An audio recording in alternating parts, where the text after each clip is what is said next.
Hey art nerds! So today we are doing something a little bit unusual. I've already recorded 3 gift guides before Christmas, but this is after Christmas, and we're gonna go to Hobby Lobby and take a look at what you guys can buy if you were given a Hobby Lobby gift card this year. Now, normally and just in general, I don't really support Hobby Lobby. It's not a place that I generally support, but I do understand that for many of you, Hobby Lobby is what you've got. So we're gonna go take a look at the art supplies in store today.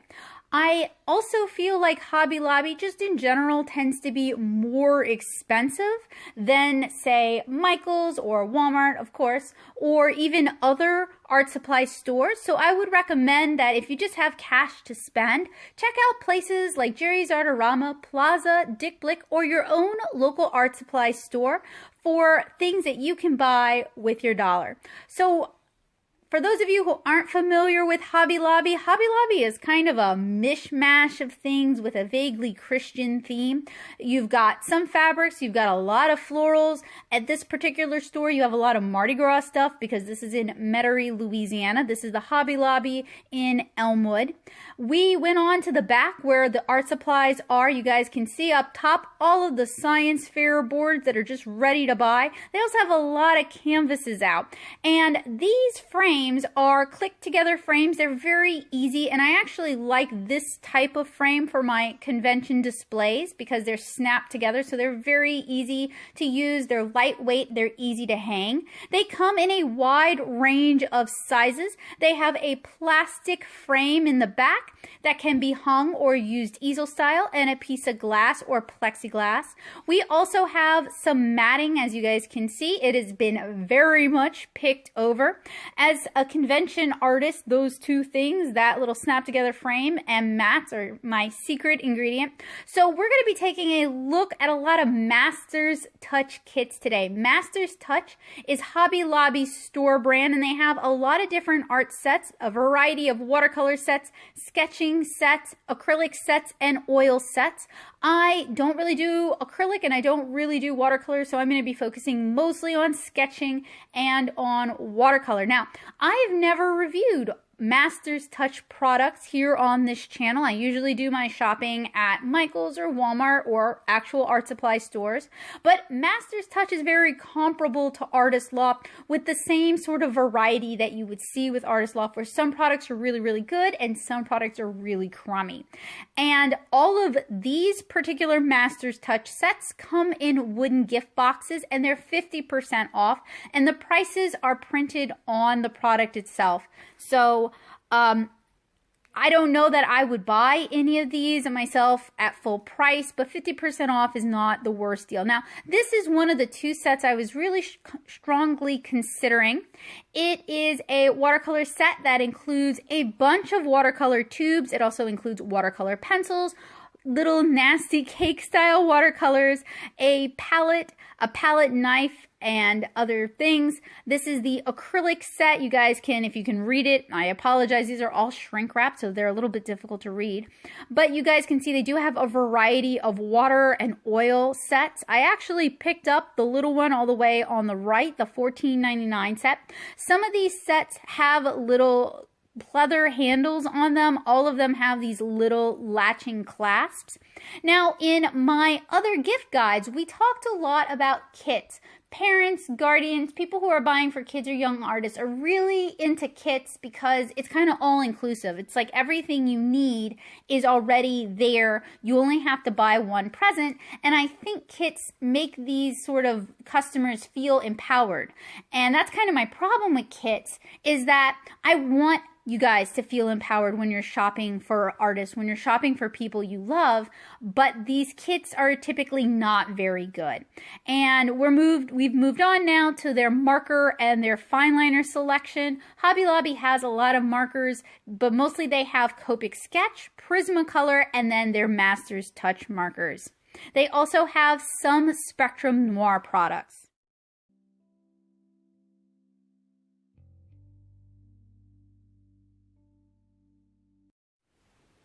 So looking at their Master's Touch markers, they're very similar to the Color It and Shuttle Art markers, and I actually kind of like the brush tip that they have, so I picked up a few to review, and I'm going to compare them in future videos to the Color It, the Milo art markers, and the Shuttle art markers, so keep an eye out for that.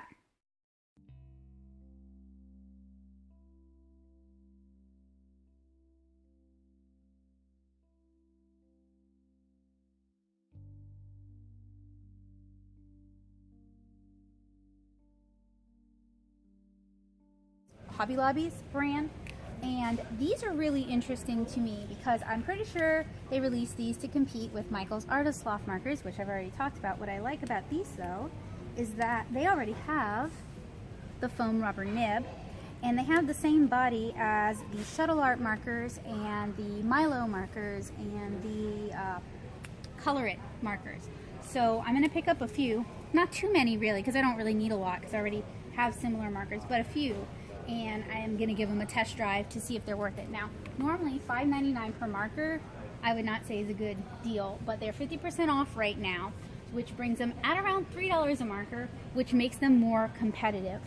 And as for the sets, they do have sets, but I generally don't like sets because when I buy sets like this, I get a bunch of colors that I don't really need rather than the colors that I would want.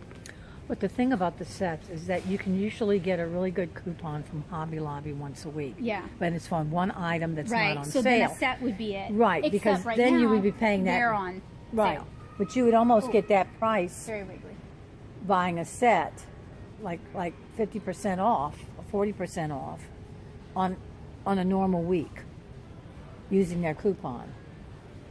And these sets do have the brush. I was checking because I wasn't sure if they were the bullet nib.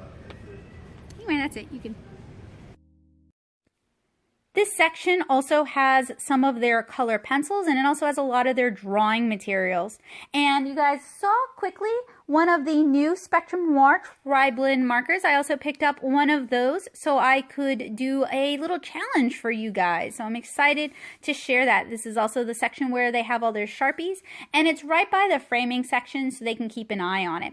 One of the interesting things about Hobby Lobby is that things that would normally be behind glass cases are not behind glass cases.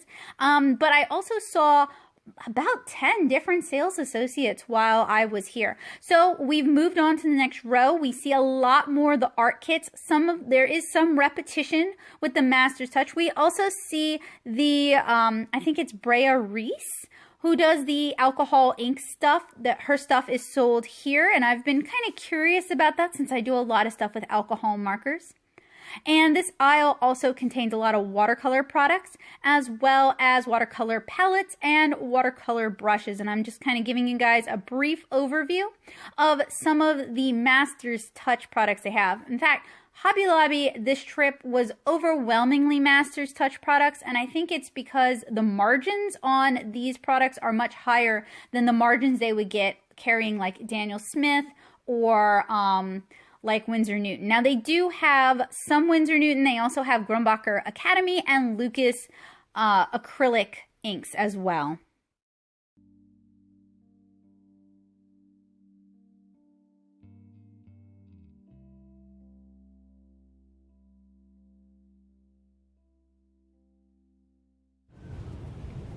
Okay, so we have a lot of Master's Touch watercolor stuff, like a lot of different Master's Touch watercolor stuff. And usually, if you were looking at an art supply brand like Winsor & Newton, you kind of know what to expect quality-wise, and you kind of know what their different lines have to offer.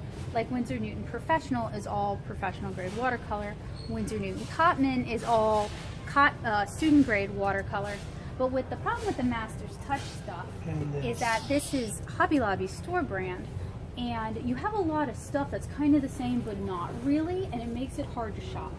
For example, you have this Master's Touch watercolor set for $10.99. You have this 36-piece semi-moist watercolor Master's Touch set for $34.99.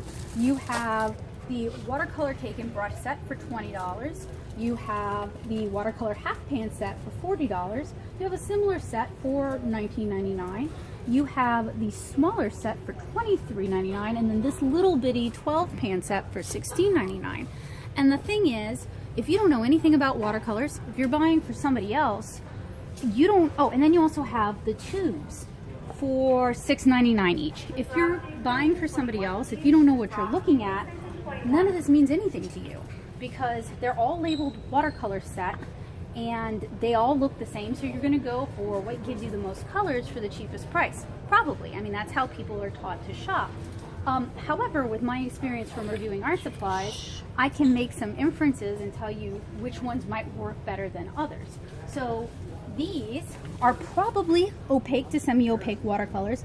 This style of watercolor is similar to the Pelican set or to some of the Faber-Castell sets. This is typically aimed at children. This set reminds me of the Mozart Komorebi set or the Kuretake Gensai Tambi set.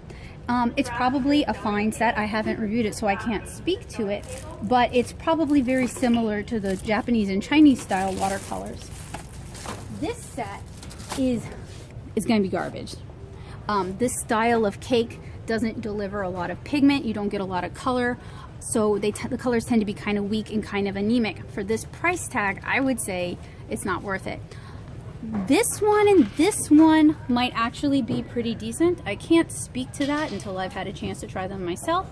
This one and this one, they look like the rebranded or repackaged Jerry Q sets. So I would say they probably have low pigment load and a lot of optical brighteners, and they wouldn't be that fun to use. So if I were buying as a gift, based on what I know, I would either get the tubes, because it's really kind of hard to go wrong with tube watercolors. I would get the semi-moist cakes, or I would get one of the two like this with the half pans that are wrapped, and they also come in a nice metal container, because even if you don't like the watercolors, you could scrape it and just use the palette itself. For the price point, I think these two don't offer enough to be kind of competitive.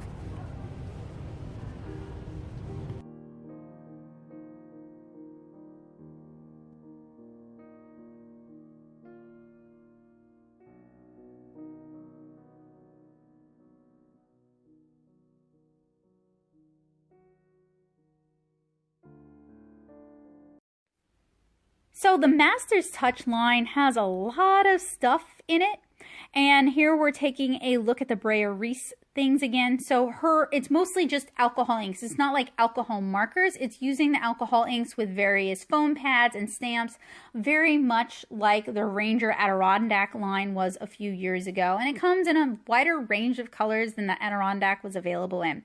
So we're looking at the Master's Touch products again. I mentioned in that clip that I feel like what they're probably doing is they're buying products from China and rebranding them, because a lot of these products look very familiar to products that I've reviewed in the past. Now, I cannot speak to the quality of these because I have not reviewed anything Master's Touch at the time of recording this video. But if you guys are interested in seeing me talk more about these products, you guys can join me over on my Patreon at patreon.com/nattasoup and help make that happen, because those sort of reviews do get quite expensive. I do believe the Frugal Crafter reviews some of these things more frequently than I do, so you may also want to check out her channel to see what she has to say about these. Now, having reviewed products similar to these, as I mentioned, I can tell you which ones will be better and which ones will probably be worse. These cake watercolors you see here, I refer to these as chiclet watercolors. I hate them. They're awful. Whereas the half pans next to them, you're probably going to have a higher success rate. The watercolors next to those are like Niji's pearlescent watercolors or the Yasutomo watercolors. They probably handle okay. And then this set here reminds me a lot of the Jerry Q watercolor set I got off of Amazon, which you guys can check the review out for that. They're not super great. The Cotman set you see next to it is like $30. I'm having trouble reading the price tag in the video. And is about the same number of colors. This is what I mean by like Hobby Lobby is one of the more expensive places. Now, it does pay to check their coupons. They do have an app. So the Master's Touch products are also available in watercolor tubes, which is kind of unusual because Michael's Artist Loft their watercolors aren't available in tubes. They're only available in sets because they're purchasing an existing product and then rebranding it. Now, these tubes might actually differ from the tubes that I got in that little kit. You guys, if you have compared them, please do let me know. Now, Hobby Lobby also has a lot of different watercolor palettes, sponges, and watercolor accessories. A lot of plastic palettes. I feel like these are kind of overpriced for what they are. Now, they did have one Daisy style porcelain palette for about the same price as their plastic palettes. I would recommend you go with the Daisy palette just in terms of economics. I really like porcelain palettes. I think they actually work a little bit better than the plastic ones, but I use plastic palettes more often just because I'm less likely to break them. And I don't know how frequently these sort of 50% off sales are for Hobby Lobby, but I would assume this is only because it's after Christmas. Now, they do have a lot of art bin products. Those were all full price. I do like art bin products. They're geared more towards storing art supplies, but they can be a bit expensive. So unless you have a specific need that an art bin product will solve that no other product will solve, I would just recommend getting like tackle boxes and toolboxes from Walmart. And you guys can see more of those watercolor kits. They really have a lot of watercolor kits, and I think the reason for that is watercolor supplies can be offered very cheaply, but you don't necessarily get a quality product. They also have a lot of Master's Touch brushes. I'm not sure about the quality of these. The only one I recognize were the Royal Langnickel and the Princeton Velvet Touch brushes, which I'm not super big on Royal Langnickel, but I do like the Princeton Velvet Touch brushes. I didn't really see a lot of natural hair brushes at Hobby Lobby. I don't know if it's this Hobby Lobby or just Hobby Lobby in general. They also have a fairly large open stock paper selection that the Michaels in this area does not offer. Now, you guys saw a lot of the sets. They do sell the tube watercolors just as the tube watercolors. You wouldn't get the brushes, you wouldn't get the pencils, you wouldn't get the sharpeners. So if you wanted to try their watercolors, that could be a way to do it. And they also have a lot of canvases, including burlap covered canvases. I can't speak to the quality of their canvases, but these were all branded Master's Touch. So these were all branded the Hobby Lobby brand. So I feel like this is a case of your mileage may vary.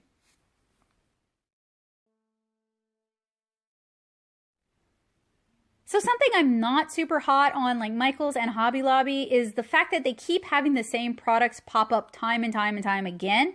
And sometimes they'll add new products to that display, but it's not like there's one place you can go to find them. The Fineliner / Micron / water-based marker section was prime example of this. So this is an end cap. They do have a marker section. These were not in the marker section. Like the graphic brush markers were not in the regular marker section. I would be interested in trying these, but I wouldn't want to pay $20 for water-based markers. They also have twin tip brush markers. That's another product that I would be interested in trying, but I don't necessarily have high hopes for. And they also have these multicolor fineliner markers, and all of these are under the Hobby Lobby branding. Now, years ago, when I would go to Hobby Lobby more often because that was the option that I had, I felt like they sold more recognizable national brands like Winsor & Newton, or maybe not Daniel Smith, but like Microns. It seems like they've really started pushing more to the Master's Touch brand. Now, here are some Microns. I did a video a long time ago talking about waterproof markers or waterproof fineliners that you can get at Hobby Lobby. I feel like the selection then was better than the selection now. So this is their sketchbook aisle, and again, it's a lot of Master's Touch, a lot of their brand stuff, which is great right now if you like their stuff because it's on sale. But there's a little bit of Strathmore, not a whole lot of Strathmore, and I apologize for the poll. Another thing is Hobby Lobby's aisles are really narrow. So when I'm shopping, I feel a little bit claustrophobic and a little bit confused. And I wonder if that's on purpose.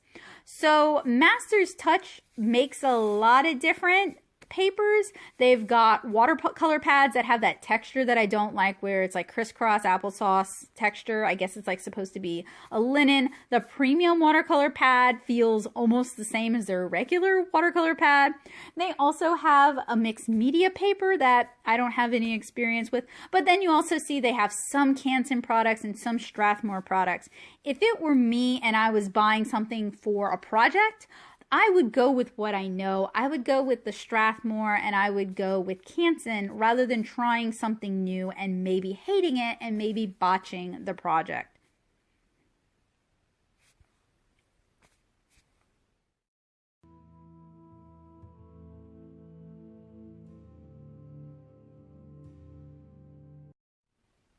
Now, one area I feel like you can't go wrong with is like easels. And I've used a lot of those wooden drawing boards in the past. I like them just fine. If you can't afford a drafting table, if you don't have a drafting table, those thicker wooden boards are a great alternative. I also found yet another Master's Touch kit hidden in among the easels. And they have a variety of easels. What a lot of non-artists don't realize, and I talked about this in the Michael's gift guide, is that these types of easels are more typically used by acrylic or oil painters rather than watercolor artists or people who do sketching in comics. We tend to work on a flat surface that's only slightly elevated rather than fully vertical. And Hobby Lobby, interestingly enough, does have some screen printing supplies. I believe Michael's does as well. They're all Speedball. I would not pay those prices. They also have a very small selection of art books, mainly like basic how to draw books and then like a couple of how to draw manga books. I would really recommend that you just check them out from your local library, or you fill out a library request form, save your money, help your library out. And then we also have more easels. These are the larger easels. Some of these are travel easels, so they're made of aluminum and they're a little bit lighter to carry, and that would be useful for, say, plein air sketching or for an artist who needs to move their workstation frequently. They also have one drafting table. I didn't include that in this video because the picture ended up really blurry. And they also have these larger studio style easels. Now, if the 50% off deal works for those, that would be a great time to check that out. They also have a lot of stem and steam things, including this rock tumbler. I have a friend who's recently gotten back into polishing her own rocks for setting. I have no idea if this rock tumbler is any good. It's $99, and I just generally feel like Hobby Lobby's kind of overpriced. So in this regard, I would recommend you price check online. And I know I'm giving you guys like a lot of like, I would skip this, I would skip that. So basically, if you have a gift card for Hobby Lobby, check your coupons, check your sales, and I would recommend going with brands you're familiar with.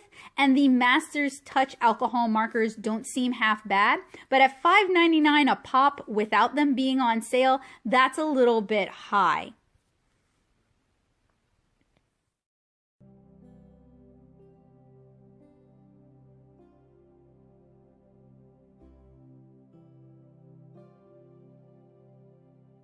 So let's take a look at what I picked up at Hobby Lobby. Now I want you guys to keep in mind I didn't necessarily go in thinking I was going to be picking up a lot, and I didn't go in looking to do kind of one of those all buy gift guides like I used to do in the past, but there were a few items I was really curious about and I wanted to give them a shot, and I felt like the 50% off deal made them more accessible. Okay, so most of the things I picked up today are Master's Touch products, and I tried to get things I thought I would enjoy, I would get use out of, and weren't just going to be a money sink. So I picked up a Master's Touch mixed media pad. Generally, I think $7.99 is way too much money for a mixed media pad that at best is comparable with the Canson XL mixed media pads, which are much cheaper, but this was half off, so I thought I'd give it a shot. We also have the watercolor Master's Touch watercolor pad, and this has kind of an unusual weird surface to it. You guys probably are not going to be able to see that. This is usually my least preferred watercolor texture, watercolor paper texture, but it was less than $1 and I thought it would be fun to give it a try. I also picked up, after much deliberation, one of the mini watercolor sets. and I got the 20-piece set, and I went for something that was inclusive. So we only get 12 colors in the set, but we do get a palette, brushes, a pencil, an eraser, sharpener, and a wood carrying case. And I thought these two together, if I can get the review out quick enough, might give you guys a chance to maybe score a deal. They do have larger sets, as you guys saw from the video, and they have different types of sets. But since I could get this one for around $8, I felt like that was a fair price. I also picked up a scant handful of the Master's Touch alcohol markers, and I actually thought these would be pretty good. I liked the brush that I saw, and since I'm in Louisiana, I can compare them to the other markers with this body type that I'm going to donate to the St. Charles Parish Library, so I'll be able to do a nice little mini head-to-head comparison, but I won't be able to compare them to Copic or Blick Studio brush markers since I didn't bring any of those with me. And I only picked up a few colors. I thought I could use this as a fun opportunity to do a bit of maybe an art supply challenge. I probably should have picked up a blender marker, but I actually have several blender markers here with me, so I don't think that's going to be an issue. And then finally, the only thing I picked up that wasn't half off is one of the Spectrum Tri-Blend markers. They had a few of them. I only really want to try one to see if it's any good at all. I think they probably behave a lot like the Chameleon markers, but I'm going to be interested in seeing how it performs. I don't have any of the other Spectrum Noir markers here with me, so if you guys are interested in seeing how those handle, you can check out some of my other reviews. But I also picked out a color I thought would work really well to do a monochromatic color challenge, so I hope you guys will look forward to that. So all in all, I paid $35.66 with half of my things being half off. So these are not necessarily things I would normally pick up at half price or at full price, but I think this is a good opportunity to be able to review some of these things for you guys. If you guys enjoyed my gift guides, if you're looking for more after Christmas shopping inspiration, if you receive gift cards, I also have gift guides for Michael's, Walmart, and Dollar Tree. You guys can check them out here on this channel, and I'm also going to do a post-Christmas Michael's, I guess, how to spend your gift card. I don't know what I'm going to title this yet, but I'm going to have one of those coming up for you guys really soon. I just want to point out that doing these kind of videos require a lot of experience, a lot of knowledge, and it's not really a financially lucrative situation. Everything I purchase is purchased out of my own pocket. They're not sent to me, and I don't have a partnership with any of these companies. So if you like what I do, if what I do here is helpful, useful, and informative for you guys, there's a couple of different ways you can help me continue to do this in 2020, because this might be one of the things I have to drop when I get married and move. But you can send me a tip on coffee at ko-fi.com/natosoup, or you can join me over on Patreon at patreon.com/natosoup. Those are two really great ways to ensure that I'm going to continue to do what I do, because it makes it more financially feasible. You can also share videos that you find helpful, useful, and informative from this channel with other people. Help this channel to grow, because as this channel grows, I may be more attractive to companies for sponsorships and partnerships. And of course, if you like this video, please do let me know down in the comments below. I want to thank you guys for joining me for this not gift guide, this gift card guide. And I hope you guys have a wonderful day, and I hope to see you guys again really soon. Bye, guys.